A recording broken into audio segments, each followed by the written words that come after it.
Are you sure you're sure? Yeah, I'm sure.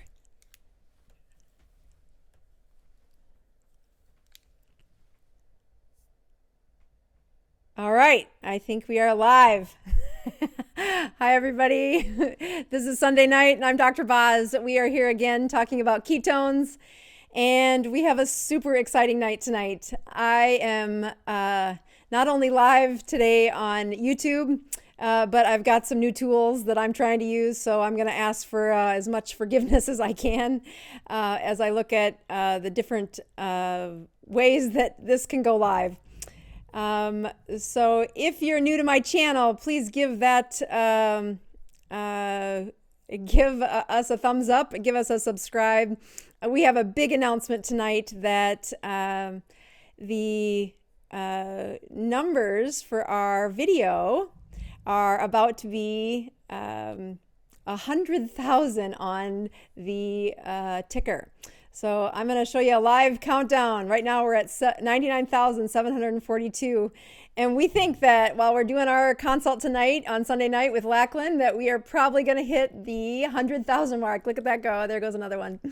So I'm super excited. I am an internal medicine physician, and I have had quite a journey over the last several months. When I put up some videos for my patients to watch, I was tired of explaining ketones over and over again. So I said, boy, there's this free classroom that if I just am brave enough to push record, that my patients could go listen and they could learn things that I could find a way to duplicate myself as far as education.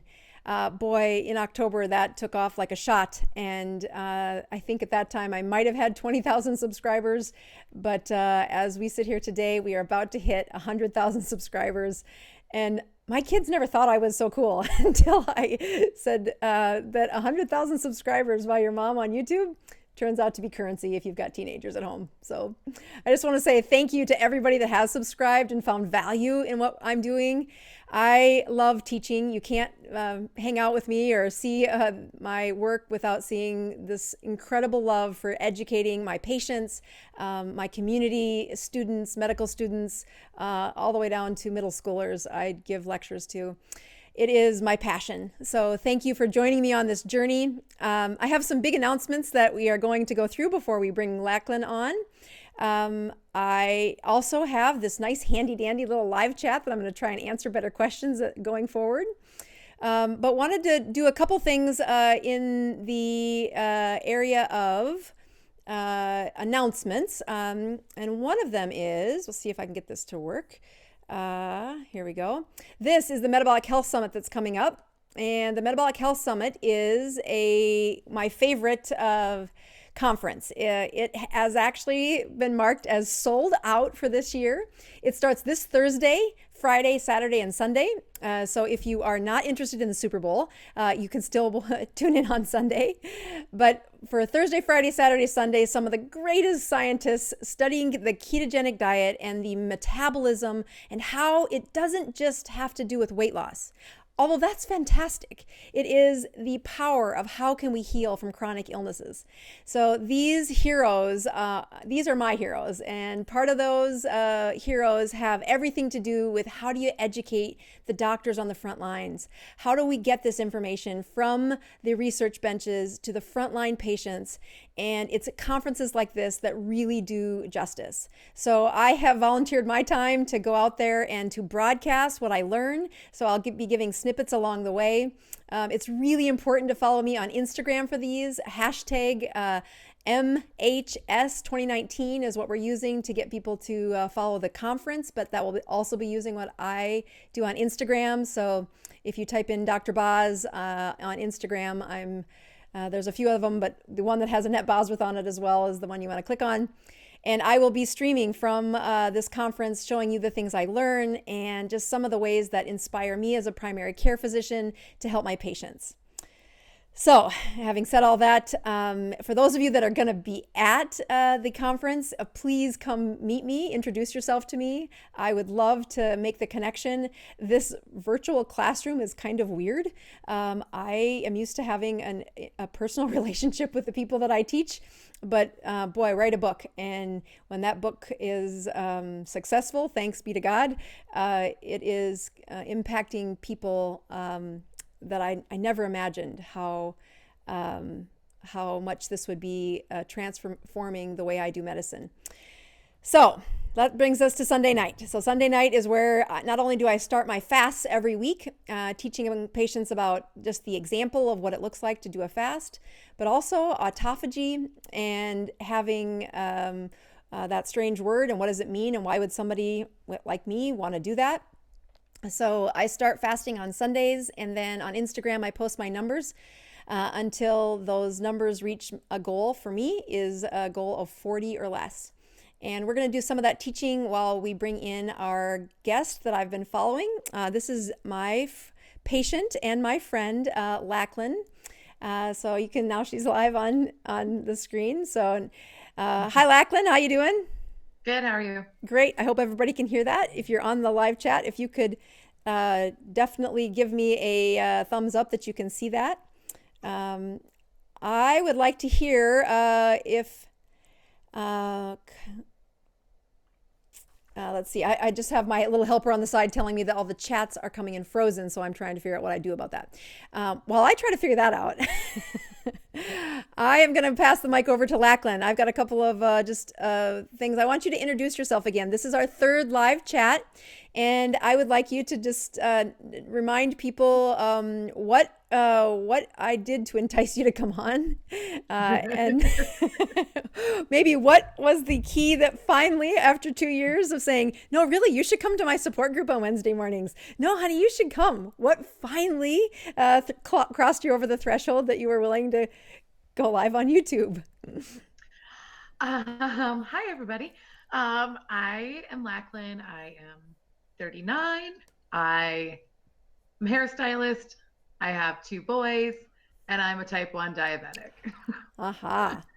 And I guess what pushed me over the threshold is I really need to take better care of my diabetes, but I don't like to with medicine and all that good stuff. So, and I also have a child that really needs this too. So, we're just trying to make the switch at home and get healthier all the way around.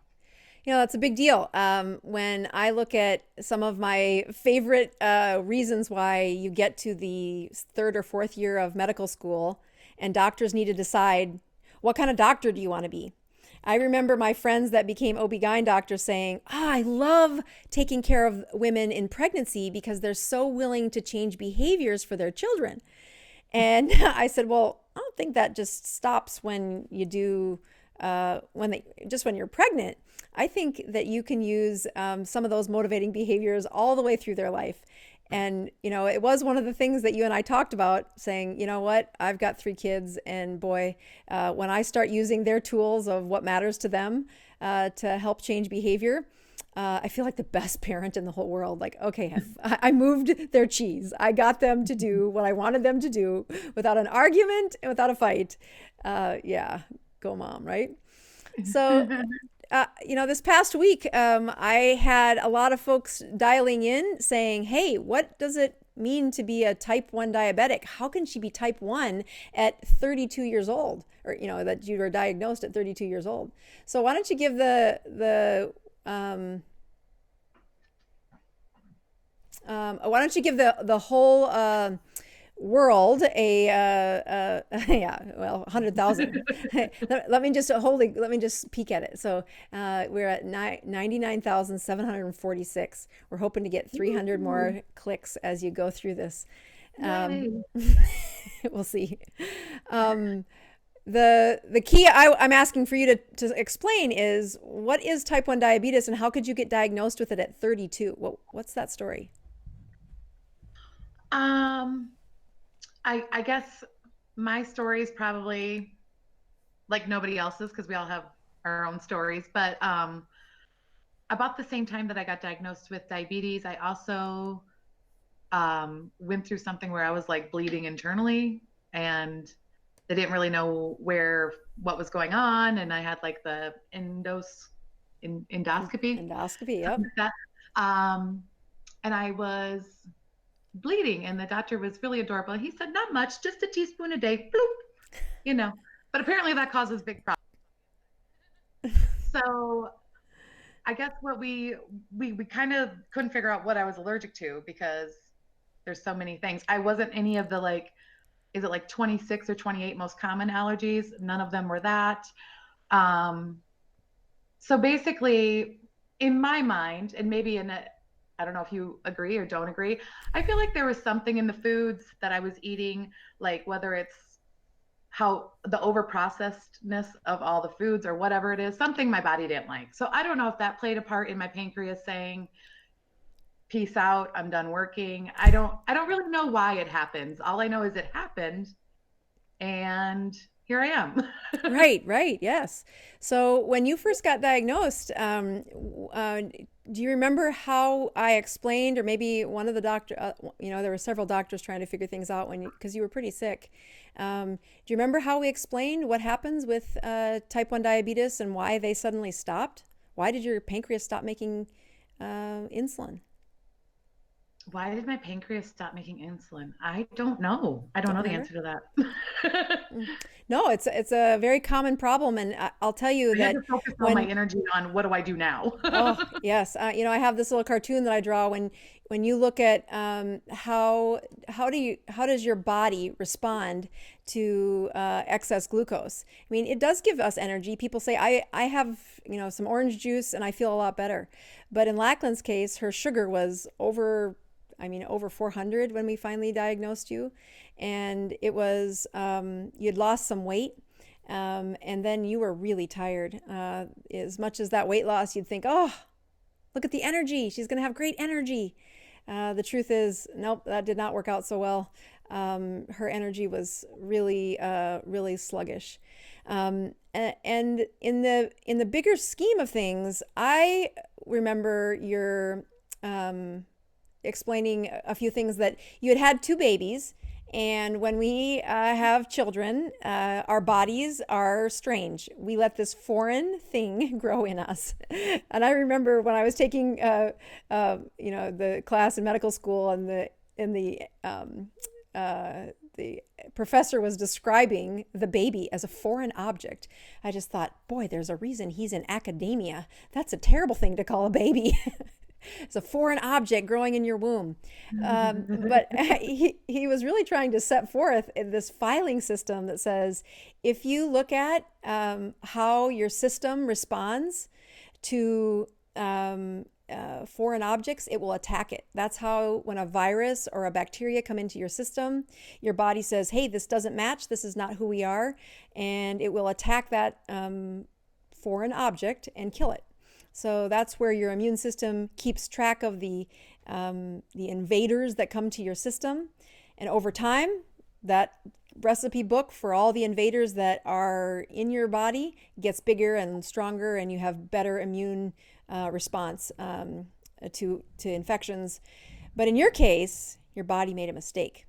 So I point out the babies on purpose because it's this strange time. I know you can have a sad face. It's this really strange time when we as women allow a baby to grow in us and we don't attack it. So our immune systems go through this strange altered phase where it doesn't do that. We allow that baby to grow. But it also provides a time afterwards where we are vulnerable to having a disconnect between our immune system and whatever comes into our systems. So do you remember how old your youngest baby was when you got diagnosed? 7. 7, huh? Mm-hmm. So 7 years old. So it wasn't any time in the recent... When I got diagnosed. Yes, yeah. So it may have been a year or two before that. So maybe about 5 years after your last baby. But the reason I point that out is that your body made a mistake. It started attacking the cells in your pancreas that make insulin. And when people say, I don't understand how Lachlan could have type 1 diabetes and not diagnosed until 30. And I had that question so many times that I perfectly scripted it to be part of our education this week, because your understanding of the way a diabetic becomes a type 1 diabetic is really powerful, because it changes how we approach you and your diabetes. Of note, I think I had probably a couple dozen people say, I'm type 1 diabetic, here's what I'm doing. I'm so happy to see a physician walking someone through how to become keto adapted as a type 1 diabetic. So you do have some other followers out there trying to just copy you, or at least say, no, I did this too, you can do this. Yeah, and all the people who like started following me and messaged me on Instagram. Hello. Hello. Thanks for the message. It's been nice to have some support throughout the week, so keep them coming. It's totally amazing how long it takes for patients to make the adaptation and to have a little bit of just encouragement. Boy, that's a win-win. So let's review what happened in your week. So I know we did a quick little visit on Thursday to just because you were having a little bit of trouble, and I wanted some better understanding of how to help you. But if you want to give a little recap, do you remember Monday was your first day of not injecting short-acting insulin? That in Lachlan's case, we try to become her pancreas in two ways. We give her a long-acting insulin that is something she'll inject in the morning. And then every time she eats a certain number of carbs or her sugar is too high, we dose her with short-acting insulin. So between those two, we used to give this through a pump. And Lachlan's not the first patient of mine that during the time when the pump was active, her care for diabetes became more fragile. It was harder for her to care for her system, trying to keep up with what a pump was going to do. The technology is really cool, and for some people it's perfect, but boy, you're not the first one to say, yeah, tried that, not doing that again. So, so Tuesday was the first day where you had a headache. And can you tell folks about just when that headache hit and what we did with it? It was like around lunchtime, and it was kind of like death was knocking on your door. And so we drank some ketones, and it was amazing. So yes, this is one of the times where I'm really adamant about saying, hey,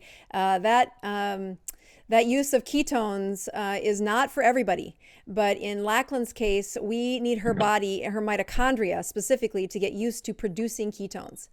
And it's not an accident that her ketones are 0 on the first day. I have the numbers written over here just to make sure I could keep track of them. So on Wednesday morning, you had ketones the day before, and we got up in the morning and you checked your ketones with your little monitor, and it was 0.1. So we call that a 0. And then your blood sugar was over to about 240. And although that can be really striking for people who are type 2 or not diabetic, that high of a blood sugar can really be unsettling to people. 240 is better than what we were worried about, which was a low. What happens when you get a low? I shake, I'm sweating, and I'm out of commission.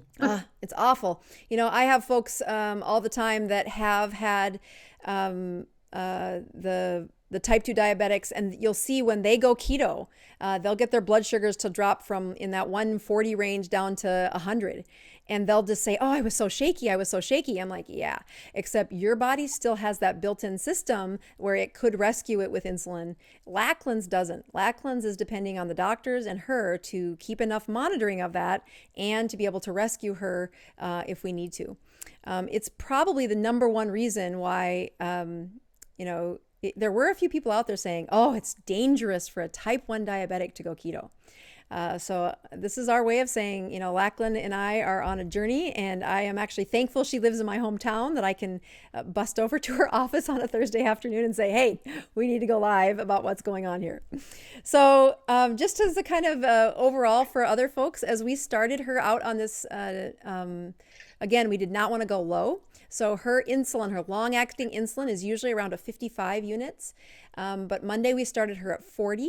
And then Monday we started her at 50 units, and then Tuesday we went down to 40. She was able to keep the carbs under 20 that first day.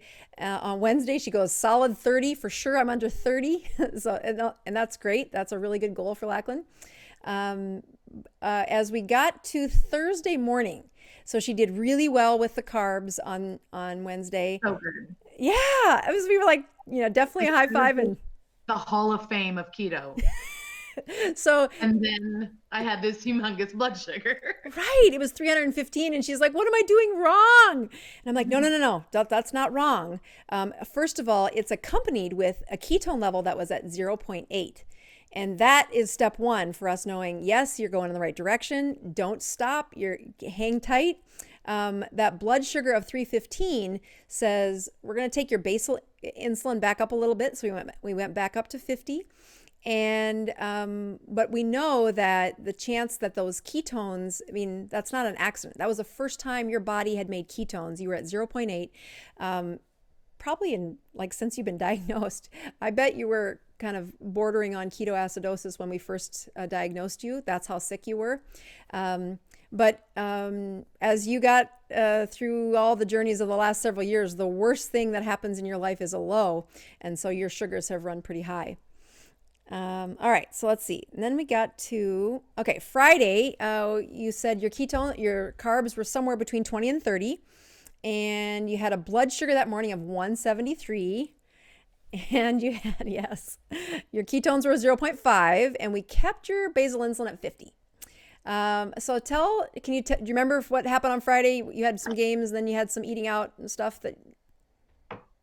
Yeah, I worked, and then I had to go to my son's basketball game at one place, and then hurry up, run home, and we got to change because we have a basketball game at another place, and I was starving, so I went to Qdoba. Yeah. So how did you pick Qdoba? Because you told me that if I needed something, that was a good choice. So I went and got a burrito bowl, no beans, no rice. Nice. Got brisket with extra veggies, which was super delicious, and sour cream and cheese and guac and all that stuff, and it was glorious. It's perfect. I ate that on the way to the game, and we were good. So it's a great meal too. Like that's one of my first go-to meals when I have to pick out what am I going to use for food is Qdoba. Mexican food has sour cream, guacamole, and a whole bunch of cheese. So those dairies aren't hard on my system, but they are hard on some folks. But that one is easy to order. The other meal that we kind of prompted you to be ready for was, I think there was a cheeseburger earlier in the week. Where did that come from? That was the day that I had the horrible headache. So right.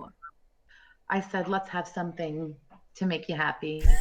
We had some cheeseburgers with no buns, and it was really good. Yeah, good.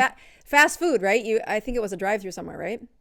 Oh no, I made them at home. Oh, did you? Good job. Okay, even better. Well, that's great. Well, it's the answer though is when you're having that first week, sometimes the hardest part is what do you eat?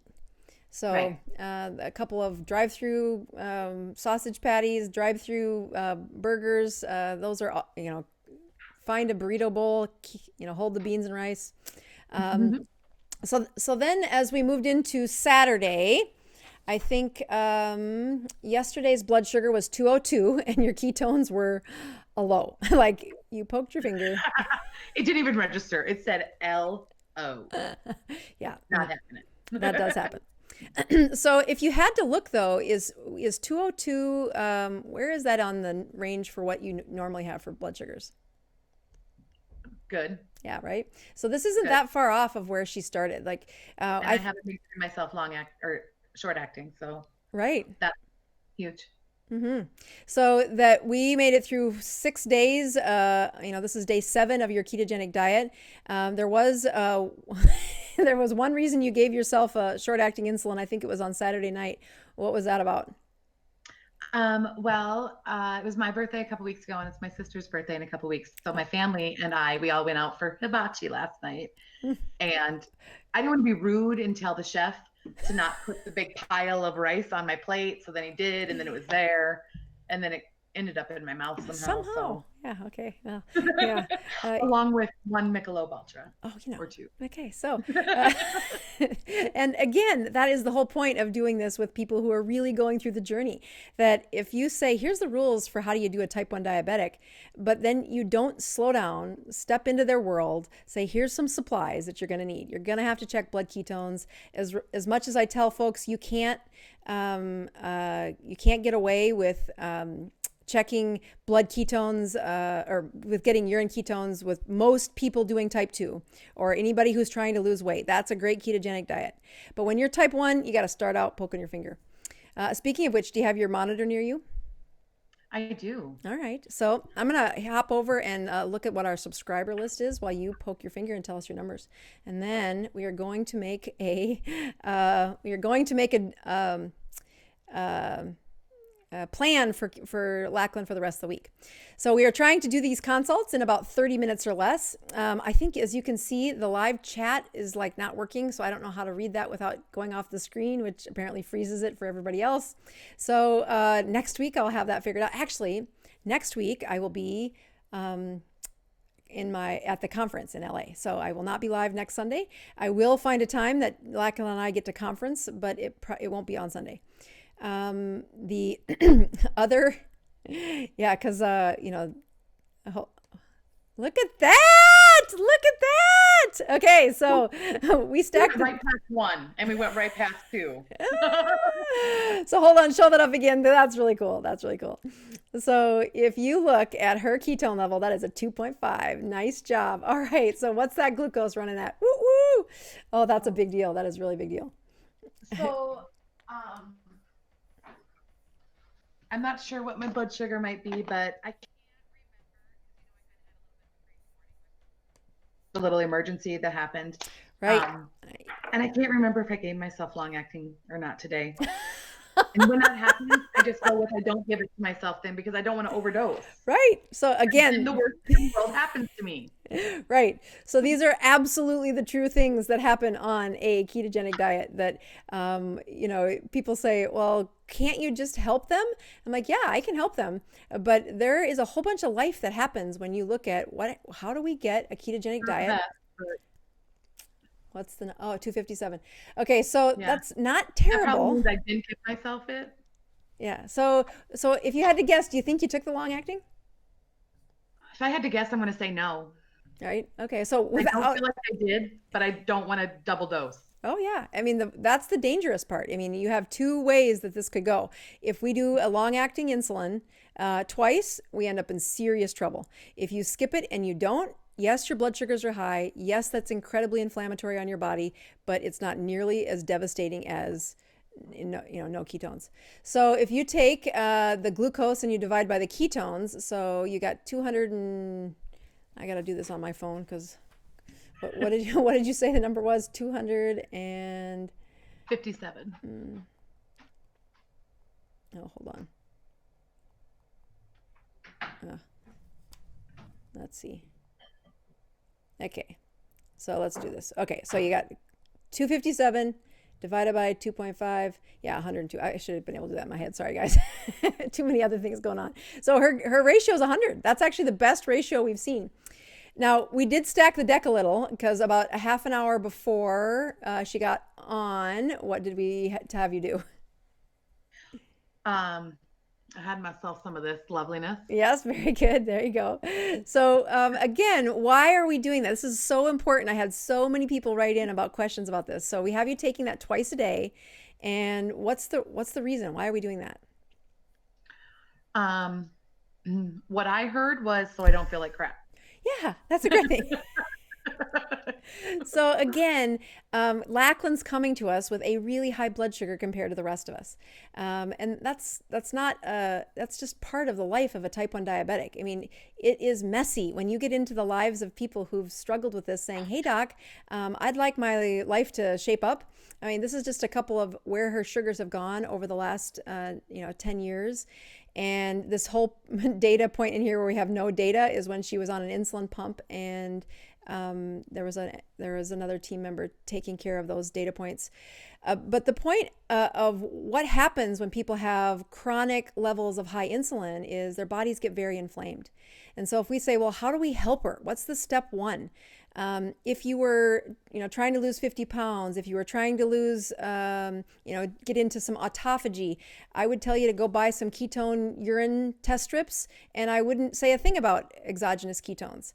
But when you are a type 1 diabetic with an average sugar of 200-ish, I'm not going to play house. I'm going to say, okay, wait a minute. This is going to really be a difficult place for you to go if we don't teach your mitochondria how to burn ketones before we, they have to get used to it. Your mitochondria haven't seen ketones enough to remember how to pick up that fuel and use it. So that adaption, keto adaption, means, can I have the mitochondria pick the ketones or pick the glucose and flip back and forth as gracefully as the rest of us? And yours isn't doing that. It will not do that until we get it practiced. So twice a day, we have you put in ketones. And those ketones last for about 4 hours. This ketone product has some magnesium in it, which is the other major thing that I see go wrong with people who have not just type 1 diabetes, but who've been overweight and they are going to a ketogenic diet, is they flush so much of their body that first 2 weeks that it's a nightmare of how low their magnesium gets, how many muscle cramps they have. And it can make them feel so rotten, like with a headache and feeling depressed and feeling keto flu and feeling depression, that they'll give up. And so I don't want you to give up. I want you to keep going. Mm-hmm. So let's just let you have the microphone because I've done a lot of talking here. Let's hear a little bit more about what are some of the pluses that you've noticed this week. I've noticed that I'm a hairstylist and like my hands get really tight all the time. Like they just feel like, Grrr. Right. That's the one place I really notice like they don't hurt. They don't hurt. They don't hurt. Other than the headache, I mean, I've felt pretty good, I've a couple moments of like, darn, I'm hungry. But nothing like crazy because you have said to eat as much as you want, right? We did not. So, we didn't talk at all about limiting calories. All we talked about was limiting carbohydrates. And you've done a good job. I mean, that's hard. How many carbs per day, because you really count them, do you think you were at before you engaged on a ketogenic diet? Before? It just depended what kind of fun we were going to have that day. I mean, it could be 100, it could be 50. Right.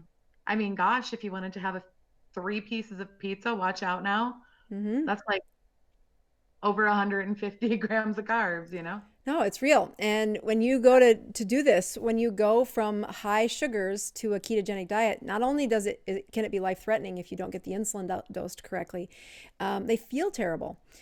So have you stepped on a scale? No. Good. That was part of we don't need you to own a scale. We need you to count carbs. And, unlike what happens with type 2 diabetics, you're a master of counting carbs. You've been doing that for, since you've been diagnosed. So the learning curve that we put out there of people who need to have there's a couple of apps out there that I recommend. You're a pro at that. So let's make a plan for the next few days. So okay. Remind me, you took 40 units of insulin this morning. Is that right? Well, we don't think I did. Oh, 50. Oh, no, yeah. Oh, yeah, we have none. Okay, so that's really important. So you took no insulin this morning, and your sugars now are 240. So I actually would not make this decision until you get up in the morning. So, because tomorrow morning's when you're going to dose this. You could give yourself a short acting just to kind of counteract where you're at right now. But that ketone of 2.5, because you recently took the supplement, that's why your ketones are so high. There's a lot of chemistry shift that's going on here. So again, the right thing to do, you could have about 4 experts sitting here saying, here's what I do, here's what I do, here's what I do, here's what I do. I think waiting until morning fasting sugar in the morning is going to be our best understanding of what dose of long-acting insulin should we give you in the morning. The other thing that I would be curious about is, what do you think your carb count is for today? For today, let me think real quick. Oh, maybe like 7 to 10 grams so far. Yeah, it's been pretty low. You said, boy, I've had just a few things that would be have carbs in it. So it's been a really low carb count day. And especially with those ketones, you can see it suppress your appetite. And they do have pretty good energy from it. So kind of is a low key night, outside of the fact that I might hit 100,000 subscribers. What? But that is our biggest drive in the right direction, is that we wait to see what tomorrow looks like. You look at some of the other questions I had, and I was going to pose the questions to you and to see how you answered them. So nothing like putting you on. Yeah, I am. So put you on the spot. So the one question was, will Lachlan ever get completely off of insulin? What do you think the answer is? Am I supposed to answer this? Yeah. No. No, right. So you're always going to need some basal insulin. If you look at some of the other type 1 diabetics out there on a ketogenic diet, they take their they take their long-acting insulin, whatever time, morning, night, whatever time you take it, and they really they have blood sugars that are in their 60s, that are in their 50s. But unlike what you're dealing with right now, their body is very used to using a ketone to get their fuel. That low baseline insulin is all they need, and they're on somewhere between 5 and 15 units for the ones that I've had honest interviews, like, really, what is your dose get down to? Imagine the freedom of that. That's just, as much as people say, well, she's never going to get off insulin anyway. I'm like, you don't understand. She lives day to day on what happens if I have a low? What happens if I have a low? And that fear will not go away tomorrow. You've had some tough moments, and you're on your own when that dips. I mean, there's not like a hospital standing around you. You got to figure it out. So we have really high expectations that a type 1 diabetic can have freedom of using ketones, but we do not. You can't be off insulin. You don't make any. You still will need a basal insulin. So that's not news to you, though, right? No. Yeah, you knew that. All right. Yeah. So I think if I had to guess that your basal insulin is going to go down tomorrow, it'll depend on what the number is, but it will be kind of goofy to guess based on not having any insulin today. I think I'd have you take a little short acting tonight just to kind of help get that down out of the 250. So how many units would you take based on what you usually do? I'd probably give myself 2 or 3 units. 2 to 3 units. Okay, perfect. All right, so here's the plan. I leave town on Thursday, so I will try to have a live done with you before then, because I really want to make sure you're teed up before I leave town. And then I also... We don't freeze to death. If we don't freeze to death. Oh, yeah, it's supposed to be like negative 20, and that's before the wind chill. Like, we in South Dakota are in charge of raising all the Vikings in the country. We are some hardy folk. Oh my gosh. Yes. I used to tease my kids that the reason we live here is because we make strong men and women, because we're used to the cold. Now they think I'm crazy for saying that. Like, there's got to be a better way, Mom. Mm-hmm. Yeah. Mm-hmm. All right. So one final thing I wanted to end on is that you had another really cool celebration that you talked about this week, and it was just your son's engagement in this journey. I'm going to put a picture of your kids up. You might not be able to see this from your end, but your little family is going to be up here right as you talk. So tell me what little aha moment happened for your son this week. He is going to be having shoulder surgery Mm-hmm. this Friday. So he had that appointment, and I think explaining to him how bad it would be for him to have high blood sugar while his shoulder's healing, and all that, because he tends to have signs of diabetes because he gets it from both sides of the family. So Um, that coupled with some other things that we had talked about, wanting to achieve some new goals for him this year, and it really like clicked, and he started like Yeah, I mean, I just he's think like totally that was he's my. like asking all sorts of questions and Mhm. can I eat this and how do I read this label and it's like his attention's grabbed, so I need to like go with it. Right. No, that's such a big deal. As a mom, I like the moment they engage, you're like, oh my goodness, whatever behavior I'm modeling, whatever clicked in their head to say, we're going to try this. And I think you got a capture moment of that this week, just saying, look at his engagement. So I just want to say congratulations as a mom. I have teenage boys, and I Thank you. know that those are like, you want to bottle those moments and say, oh, we did it for like a minute. Right, right. Remember that one time back in Yeah. 2019? Exactly.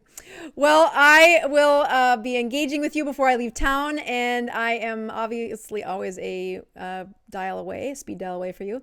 I just want to say thank you for those guys tuning in. I am going to hop back over to my subscriber. We are almost at 99,700 and almost 750. So I just want to say thank you for everybody that has been following me and that has taken this from a classroom for my patients to a classroom for the world.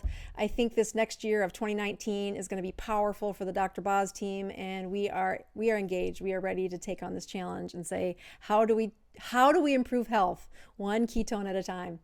And until next week, the other thing I would like you to do is on Instagram, Lachlan _ Nicole is Lachlan's Instagram handle. That's LACHLYN _ Nicole. If you follow her and encourage her, it is incredibly brave of her to step up into the light and say, hey, let's do this live. Let's do this as a type 1 diabetic.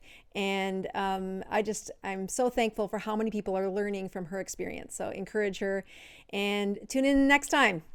All right, that's a wrap.